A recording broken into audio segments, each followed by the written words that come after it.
Je crois dans le plus profond de moi qu'à la source de toute religion, il y a de la lumière puis il y a de la vérité. Mais étant donné que tous les livres qui ont été écrits dans ce monde, entre autres la Bible, le Coran, c'est quoi l'autre?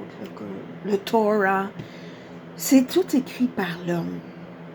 L'homme peut être inspiré par l'Esprit divin comme peut être juste motivé par l'ego. Il y a deux voix. Donc, il y a deux voix dans chaque livre.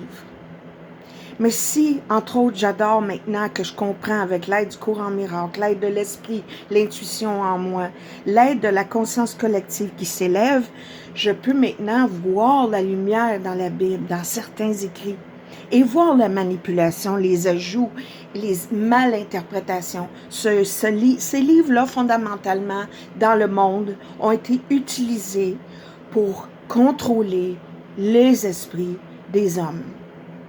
Je vous amène au texte d'un cours en miracle.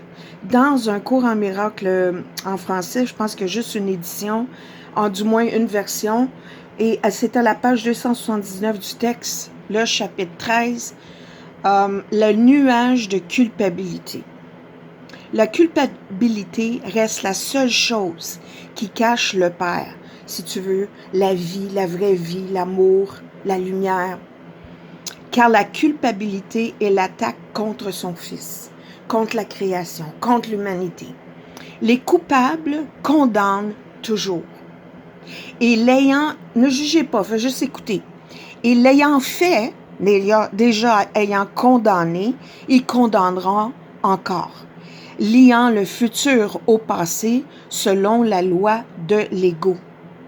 La fidélité à cette loi ne laisse entrer aucune lumière, car cela exige d'être fidèle aux ténèbres, à la noirceur, et interdit l'éveil. L'éveil, c'est simplement de se rappeler de qui nous sommes vraiment, des enfants de la lumière.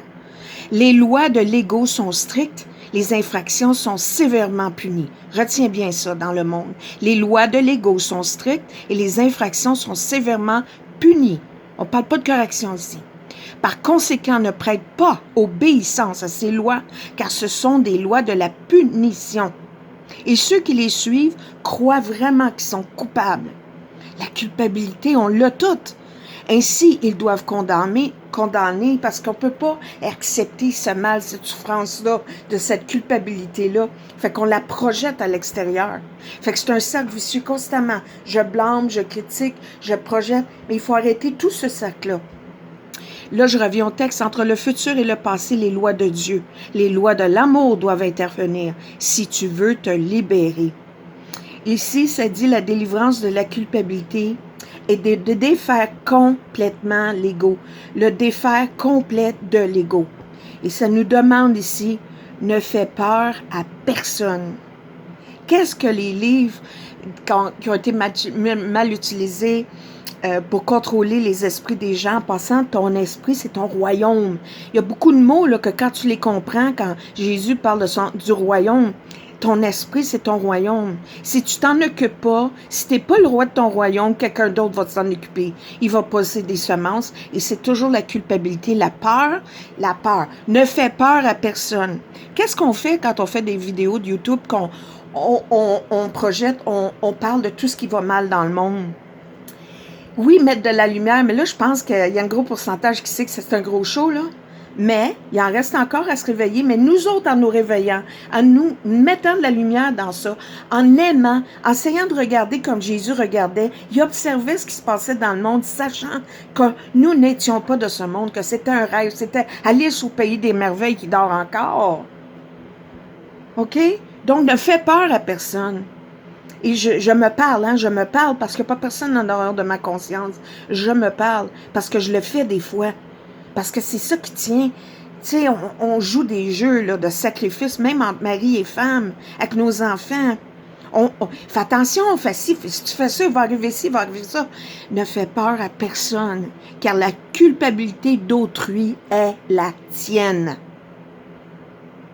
Et en obéissant au rude commandement de l'ego, tu attires sur toi sa la condamnation de l'ego et tu n'échapperas pas à la punition qu'il offre à ceux qui lui obéissent ou désobéissent.